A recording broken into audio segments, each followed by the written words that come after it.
Hello les guys, j'espère que vous allez bien. On se retrouve dans un nouvel épisode de Upgrade tes relations, le podcast qui t'apprend à gérer et t'épanouir dans tes relations humaines. Les épisodes sont publiés tous les mercredis et dimanches à 21h, alors ajoute le podcast à ta bibliothèque pour ne rater aucun épisode. On part sur le 3e épisode de la série dédiée aux pervers narcissiques. Je t'invite à aller écouter les 2 derniers épisodes qui sont sortis précédemment, parce que je te décris le profil du pervers narcissique et également les comportements fréquents, les comportements qui reviennent souvent. Avec ces 2 épisodes, tu auras tous les éléments pour le cerner et ne plus en être victime. Également, je t'incite à aller voir ces épisodes, à aller les écouter, parce que je vais faire beaucoup de renvois à ces 2 épisodes dans celui-ci. Donc il y a des choses que tu vas pas comprendre dans cet épisode parce que tu aurais dû écouter les 2 premiers. Donc je t'invite fortement à couper, à mettre pause, écouter les 2 premiers épisodes et une fois que tu les auras écoutés, tu pourras écouter celui-ci. Dans ce 3e épisode, on va examiner les conséquences sur ta personne, sur ton estime de toi, sur comment tu te regardes. Qu'est-ce que ça fait d'être confronté au pervers narcissique? Qu'est-ce que le pervers narcissique a changé en toi?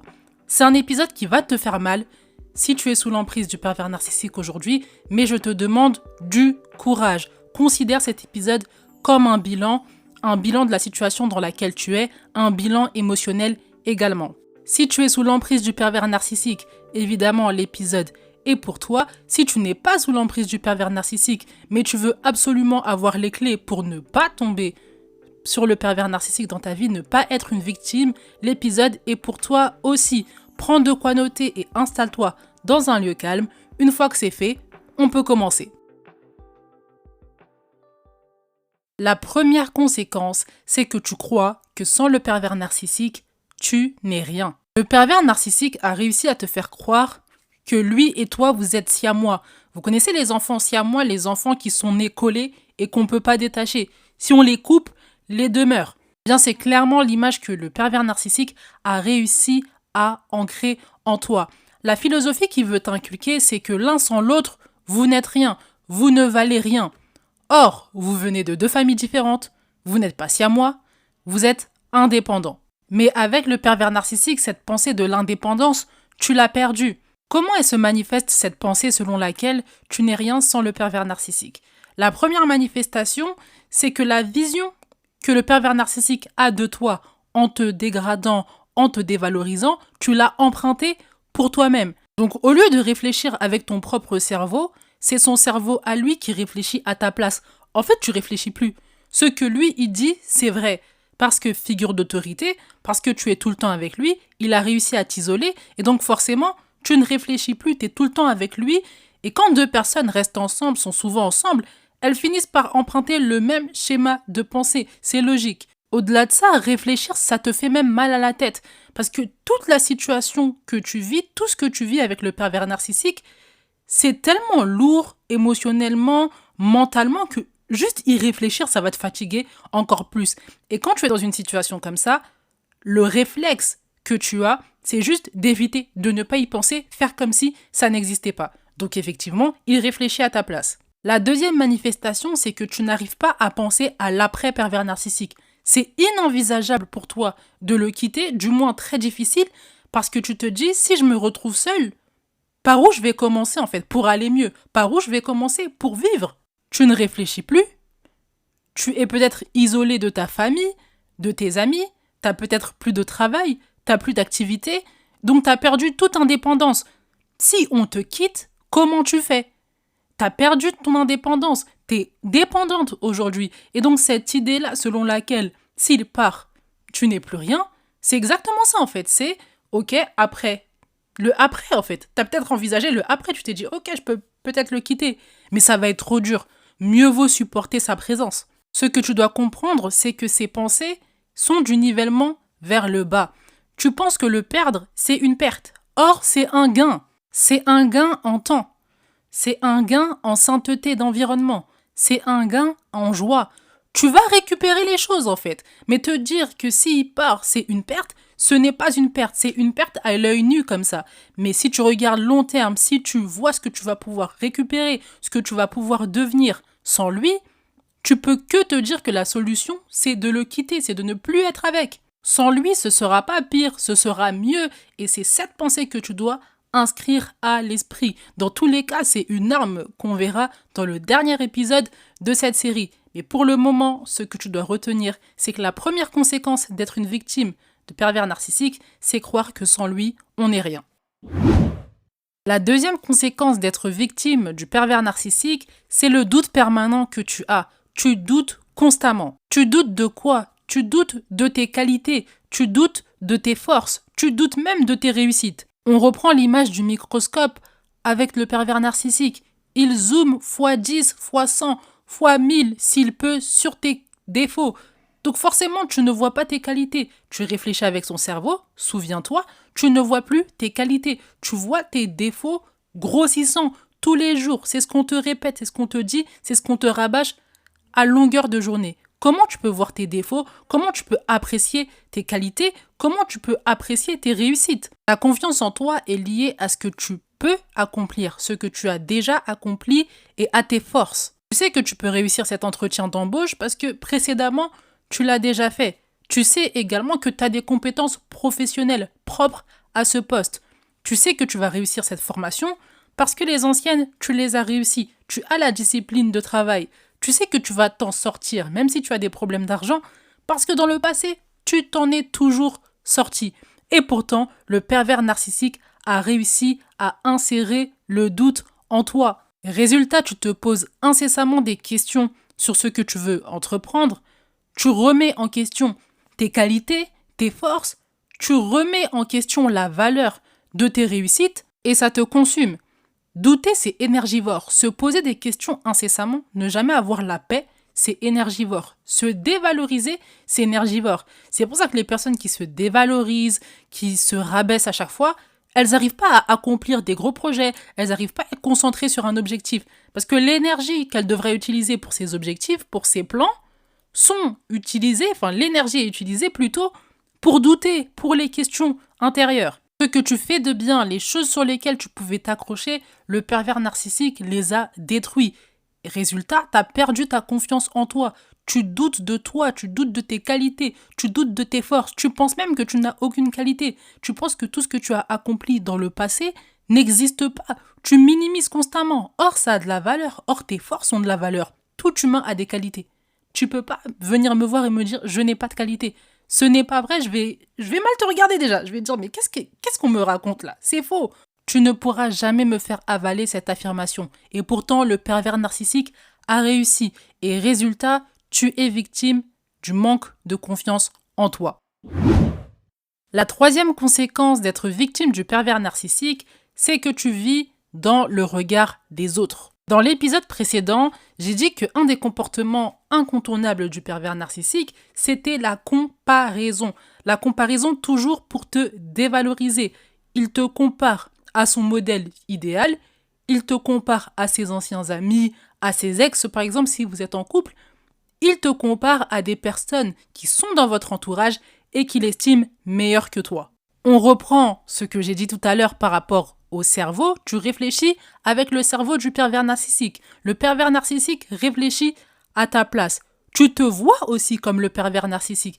Et forcément, s'il te compare aux autres, toi-même, tu commences à te comparer à ces personnes. Plus grave encore, là où lui, il te compare à des personnes que vous connaissez ou des personnes que tu as l'habitude d'entendre dans sa bouche, tu commences aussi à te comparer à des personnes qu'il ne connaît pas. Ça peut être des personnes que tu suis sur les réseaux sociaux, ça peut être des connaissances, des collègues de travail par exemple. La comparaison, c'est ton moyen de juger ta valeur.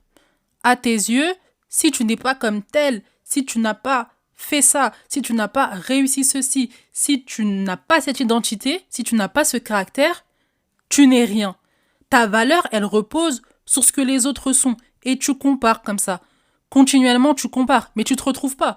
Parce que comparer incessamment, ça n'apporte rien. Tu vas pas te retrouver chez les autres. En tout cas, à 100%, c'est pas possible. Pourquoi? Parce qu'on est unique. Chacun est comme il est. Déjà, avec ta propre famille, il y a des différences. T'imagines avec les gens de l'extérieur? Autre point, la comparaison te pousse à plaire. Tu ne fais pas les choses parce qu'elles te plaisent toi, parce qu'elles te fit, parce qu'elles te correspondent, mais parce que tu veux plaire. Tu veux plaire parce que c'est comme ça que tu as ta valeur, c'est comme ça que tu tires ta valeur. en plaisant aux autres, en ayant l'attention des autres, en ayant l'amour des autres. Et c'est aussi comme ça que le pervers narcissique a réussi à t'avoir. Tu as eu son attention. Tu as eu toute son attention. Et ça arrive peut-être pas souvent. C'est peut-être arrivé très peu dans ta vie. Peut-être que tes parents ne t'ont même pas donné cette attention. Résultat, tu es tombé. En fait, le pervers narcissique et toi, sur ce point-là, le point de l'attention, vous êtes pareil. Toi, tu cherches l'attention ailleurs parce que tu n'as pas le pervers narcissique sous ton emprise, mais le pervers narcissique, il cherche l'attention avec toi.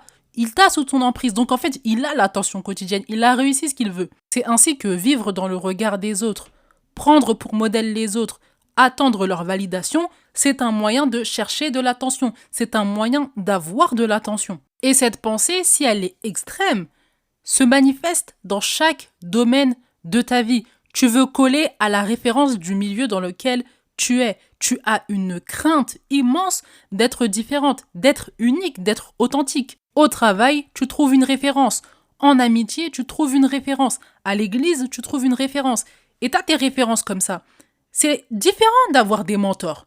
Des mentors, c'est des personnes qui t'inspirent positivement, mais tu n'as pas envie de leur ressembler à 100%. Tu n'es pas en attente constante de leur validation. En choisissant des références, en ayant cette peur-là du rejet, cette peur-là d'être différente, tu veux être comme elle. Tu veux être comme elle, tu veux être applaudi comme elle, tu veux être validé comme elle. Et tu as vu que la référence est validée. Donc si elle est validée, elle n'est pas rejetée. Si je suis comme elle, je ne serai pas rejetée aussi. Et en plus, j'aurai l'attention des autres. Ce que tu dois comprendre, c'est que le regard des autres, c'est une prison. C'est une prison parce que tu ne peux pas être toi-même, tu ne peux pas être authentique, tu ne peux pas être unique. Le regard des autres va te pousser à tout, sauf à être toi-même. Le regard des autres, c'est aussi la prison de la validation constante. Tu es toujours en recherche d'attention, toujours en recherche de validation. Et ça, c'est très dangereux. Parce que ça commence toujours petit. Ça commence toujours petit. Ah, aujourd'hui, je vais mettre cette robe. Ah, aujourd'hui, je vais mettre des talons de cette couleur au travail. Et puis, la référence perd du poids. Toi aussi, tu veux commencer à perdre du poids alors que tu es en forme, alors que tu n'es pas en surpoids, tu n'es pas en obésité. Et puis, tu manges pas, tu t'alimentes pas. Et puis, la référence grossit un peu, elle prend des fesses, toi aussi, tu veux prendre des fesses. Et allez, bébé, elle. Je ne caricature même pas. La recherche constante de l'attention, c'est ça. Et tu le vois sur les réseaux sociaux. Qu'est-ce que c'est ? On voit des personnes faire des choses de plus en plus extrêmes pour avoir l'attention des gens. Le regard des autres, si tu n'en sors pas, c'est une condamnation à perpétuité. Tu vas jamais trouver ton bonheur là-bas, tu seras toujours enfermé. Qui est content en prison ? Qui est content en prison ? Personne. T'as déjà vu quelqu'un content en prison ? Jamais. Quelqu'un peut s'être habitué à la prison, se dire que ok, c'est vrai, moi aussi j'ai fauté, j'ai pas respecté la loi, j'ai pas respecté la morale, et donc j'accepte mon sort. Mais si elles avaient le choix entre rester en prison et sortir, elles sortiraient parce que le bonheur n'est pas en prison, comme le regard des autres. Le bonheur n'est pas dans le regard des autres. Tu ne vas jamais trouver ton pain. Tu vas te retrouver baladé là et là parce que la mode change, parce que les références changent, parce que tes références ont une pensée, elles ont envie d'être authentiques et tu ne peux pas suivre parce que tu n'as même pas les capacités des fois. Tu n'as pas les capacités. Être unique, authentique, c'est pas que pour les réseaux sociaux, pour dire que je suis moi, je suis moi-même, la liberté de moi. Il y a cette part-là, il y a cet enjeu, c'est vrai, mais le but de l'authenticité, du moins l'importance de l'authenticité, c'est que tu puisses agir, avancer avec tes propres forces et pas avec les forces des autres. Parce que tu connais tes forces et tu en as. Avec tes forces, tu peux avancer plus vite, tu peux aller plus loin parce que ce sont tes forces. Plutôt que d'imiter, plutôt que d'apprendre. La contrefaçon ne va jamais égaler l'original. Donc sois original, toi, et tu verras qu'on ne pourra pas t'égaler aussi. Et tu vas finir par avoir de la bonne attention avec tes forces. Mais il faut être patient. In fine, la troisième conséquence d'être une victime de pervers narcissique, c'est de vivre dans le regard des autres. L'épisode va suivre son cours, mais avant ça, je t'invite à mettre les étoiles si l'épisode te plaît et t'aide, et également à mettre en commentaire quelle est la conséquence qui te parle le plus. Dans les 3 conséquences que j'ai citées, est-ce que tu en as vécu une personnellement ? Si c'est le cas, mets-moi ça en commentaire sur Spotify. Ceux qui sont sur Apple Podcast, vous avez la possibilité de vous rendre sur Spotify et mettre un commentaire en dessous de l'épisode. Je vous encourage fortement et une fois que vous avez fait ça, on peut poursuivre. La 4e conséquence d'être victime du pervers narcissique, c'est la solitude intérieure. Dans le dernier épisode, je disais que un des comportements incontournables du pervers narcissique, c'était l'isolement. Il t'isole de ta famille, il t'isole de ton entourage, il manipule les gens qui sont autour de toi et il noircit tes alliés. Toutes les personnes et toutes les activités qui encouragent ton indépendance sont noircies à tes yeux. Et si tu as succombé à cette technique de manipulation, tu te retrouves seul aujourd'hui. Physiquement, tu es accompagné de quelqu'un, le pervers narcissique, mais émotionnellement, tu n'as personne. Personne ne te soutient émotionnellement, tu n'as personne à qui parler, tu ne sais pas à qui te confier, tu ne peux même pas partager tes passions. En fait, tu es toute seule. C'est un sentiment de solitude profond. Et la force du pervers narcissique, ce qu'il a réussi à te faire croire, c'est que personne ne veut de toi. Quel ami veut de toi? Quel homme veut de toi? Qui veut de toi? Même tes collègues de travail, ils s'embrouillent avec toi. Regarde les voisins, ils te parlent plus. Il a réussi avec ses phrases à te faire croire que tu ne vaux plus rien aux yeux des autres. Personne ne veut de toi. Or, c'est lui qui a causé ça, c'est lui qui a manipulé les autres, c'est lui qui t'a manipulé pour que tu te retrouves seul. Sans ces manipulations, sans cette technique, sans sa volonté aussi de nuire, on n'en serait pas là. Oui, autour de toi, on a succombé, oui, tu as succombé aussi, mais il ne faut pas sous-estimer le pouvoir de manipulation de quelqu'un. On pense que tout le monde est fort, tout le monde a un libre arbitre, tout le monde sait utiliser son libre arbitre. Or, peu de personnes sont faibles, peu de personnes réfléchissent, peu de personnes savent faire la part des choses. Peu de personnes savent cerner aussi. Donc elles écoutent, elles entendent, ça se vérifie par des choses a priori concrètes, il a des arguments, ça paraît raisonnable, on le suit. Et c'est comme ça que tu te retrouves avec plus personne autour de toi. Et c'est comme ça qu'il l'a fait aussi pour toi. C'est comme ça qu'il t'a manipulé. Il t'a présenté des artifices, mais t'as pas fait attention parce que ça te paraissait vrai. Tu es tombé dans ce piège, tu as laissé volontairement des gens partir, tu as laissé tes amis, tu as commencé toi-même à les dénigrer, les activités que tu faisais, tu les as abandonnées. Résultat, aujourd'hui, tu es seul. Comment se manifeste concrètement cette solitude intérieure? Premièrement, tu n'as pas la possibilité de parler à quelqu'un.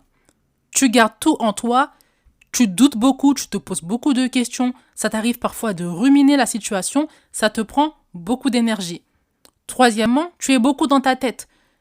Tellement en fait, ça te consomme. Le pervers narcissique, être avec le pervers narcissique, ça consomme tellement, c'est tellement énergivore. Tu es dans ta tête, dans tes fantaisies, tu es dans tes émotions. T'es pas sur Terre, en fait. T'es vraiment dans une prison. T'es dans une prison. Imaginez quelqu'un en prison. Sa seule porte de sortie, c'est son cerveau, c'est son pouvoir d'imagination. Parce qu'il est dans les barreaux, il peut pas sortir. Pour toi, c'est pareil. T'es en prison. Dans le physique, t'as personne. Dans le physique, t'as pas d'activité. Résultat, pouvoir d'imagination. Négatif, positif, que sais-je, mais t'es beaucoup dans ta tête. Quatrièmement, même recourir à Dieu si tu es croyante, ça devient difficile. Ça devient difficile parce que la situation te paraît tellement impossible. Il n'y a tellement pas de porte de sortie. Et c'est tellement contradictoire parce que tu sais que le gars est toxique. Mais en même temps, si tu le laisses, il te fait pitié, et puis en même temps, qu'est-ce que tu vas devenir parce que tu as laissé tout le monde, et puis personne ne veut de toi, les activités que tu aimais faire, tu ne sais même plus les faire. Donc tu es dans une contradiction permanente. Même faire confiance à Dieu, c'est devenu impossible. Et enfin, dernière chose, dans la lignée de ce que je viens de dire, tu as l'impression que tu es condamné à perpétuité. Tu as l'impression que tu ne vas pas pouvoir t'en sortir. Il n'y a pas de porte de sortie, tu n'as pas de foi, tu n'as pas d'espoir. Tout est noir dans ton esprit, il n'y a pas une once de lumière. Et moi, je suis là pour te dire qu'il y a de la lumière, il y a de l'espoir. Tu vas t'en sortir. C'est pas facile, c'est difficile, ça va te demander de la force, ça va te demander de faire face à la situation, de ne plus éviter d'affronter le problème. Mais une fois que ce sera fait, le gain que tu vas avoir, mais tu vas être tellement étonné, tu vas même regretter, tu vas te dire mais j'aurais dû le faire avant en fait. Et c'est justement l'objectif du dernier épisode de cette série. Je vais te donner les armes pour pouvoir t'en sortir. Pour l'instant, ce que tu dois retenir, le quatrième point, la quatrième conséquence d'être victime du pervers narcissique, c'est la solitude intérieure. Tu te sens profondément seul. Et enfin, la cinquième conséquence d'être victime du pervers narcissique, c'est la difficulté à te pardonner. Je reprends la métaphore du microscope. Le pervers narcissique zoome sur tes défauts, zoome sur tes erreurs, Visiblement, il t'a pas pardonné tes erreurs. Il faisait semblant au début que tout le monde est humain, tout le monde fait des erreurs, il te pardonne. La réalité, au fond, tu l'as bien vu dans son comportement de tous les jours, il ne te pardonne pas ce que tu as fait de mal, ce que toi-même tu regrettes et que tu as mis un petit peu de côté, il ne te pardonne pas tes défauts. Et donc tu as du mal à pardonner tes erreurs passées, tu as du mal à te pardonner pour tes erreurs actuelles, tu as beaucoup de regrets, beaucoup de remords, tu te dis que tu aurais dû faire autrement, tu n'aurais pas dû le choisir, tu es consciente en fait qu'il t'apporte que du mal dans ta vie, mais c'est encore un constat d'échec visiblement au niveau relationnel parce que tu es confronté au pervers narcissique, tu as un pervers narcissique dans ta vie et dans ton esprit, si j'ai un pervers narcissique dans ma vie, c'est que je le mérite, c'est que finalement, je ne vaux pas mieux qu'un pervers narcissique en fait. Concernant également les erreurs du passé, tu vis dans le passé. Tu vis dans le passé, tu détermines ta valeur par rapport à tes erreurs du passé parce que le pervers narcissique, c'est ce qu'il fait au quotidien. Il te rappelle tout le temps ton passé, il te rappelle tout le temps ce que tu fais de mal, il te culpabilise au quotidien. Un exemple d'erreur, ça peut être un péché que tu as commis quand tu étais plus jeune, si tu es croyante. Si tu es croyante, tu as commis un péché, tu t'es confié à lui sur ce péché, mais lui, il le ramène quotidiennement sur la table, tu peux t'en vouloir d'avoir commis ce péché. Dans le passé, tu as trompé ton ex, si tu lui as dit, il va te répéter ça quotidiennement et il va justifier ses actes. Il va dire, ah ben je te contrôle, je veux pas que tu sortes, je veux pas que tu fasses telle activité, ben moi j'ai pas envie d'être trompé comme ton ex. Tu t'es fait escroquer par exemple plusieurs fois ton argent, il va encore t'inventer une phrase du style non mais toi de toute façon tu sais pas gérer ton argent, ça se voit en fait. Tu vois pas que tu t'es fait escroquer plus de 2 fois, c'est trop, je te fais pas confiance. Je t'aide pas financièrement, je te donne pas mon argent, même si c'est toi qui gères mieux que moi aujourd'hui, je te donne pas parce que j'ai peur de ce que tu vas faire avec. J'ai peur que ce qui est dans le passé revienne, ressurgisse. Tu vis au rythme du pervers narcissique qui ne vit pas dans le présent. Le pervers narcissique, il vit dans ses rêves et il vit dans le passé. Il ne vit pas dans le présent, il ne vit pas dans le futur. Le pervers narcissique détermine ta valeur par rapport à ton passé. Et puisque il a les commandes de ton cerveau, toi aussi, tu as du mal à te pardonner. Tu culpabilises énormément, tu as beaucoup de regrets. Tu nourris des blessures intérieures. Le pervers narcissique, c'est un champion des blessures intérieures. Il connaît tes blessures intérieures, il prend tes blessures intérieures et il te fouette avec tes blessures intérieures. C'est pour ça qu'il faut travailler sur ces blessures intérieures. Si tu ne travailles pas sur tes blessures, si tu n'affrontes pas les problèmes, si tu ne vis pas les émotions, si tu ne fais pas un bilan de où tu en es émotionnellement, ce que tu as vécu dans l'enfance, dans l'adolescence, en étant au début de la période adulte, ça va être compliqué pour toi. Le problème va revenir. Ça va revenir. Et le pire, c'est que le problème qui revient, ça peut être un pervers narcissique que tu rencontres et qui joue avec tes blessures intérieures. Et c'est une des clés que je vais donner dans le dernier épisode. Tu dois travailler sur tes blessures intérieures. Ce n'est plus tolérable que tu ne travailles pas dessus, que tu ne fasses pas de bilan. Tu vas te faire avoir sinon et tu es peut-être sous l'emprise d'un pervers narcissique à cause de ça. Donc la dernière conséquence d'être victime du pervers narcissique, c'est la difficulté à te pardonner. L'épisode touche à sa fin, j'espère que l'épisode t'a aidé. On a parcouru ensemble les conséquences d'être la victime d'un pervers narcissique. En complément des 2 précédents épisodes, cet épisode va t'aider à cerner le pervers narcissique dans ta vie. Dans les prochains épisodes, on verra le pourquoi tu es victime du pervers narcissique et les armes pour t'en sortir. Si l'épisode t'a aidé, je t'invite à le partager à ton entourage afin que personne d'autre ne soit victime du pervers narcissique. Je te mets mes contacts également TikTok et mail pour la FAQ du mois d'avril. Je sélectionnerai 10 questions auxquelles je répondrai dans un épisode. En attendant, médite bien cet épisode. On se retrouve dans le prochain. Prends soin de toi. Bye!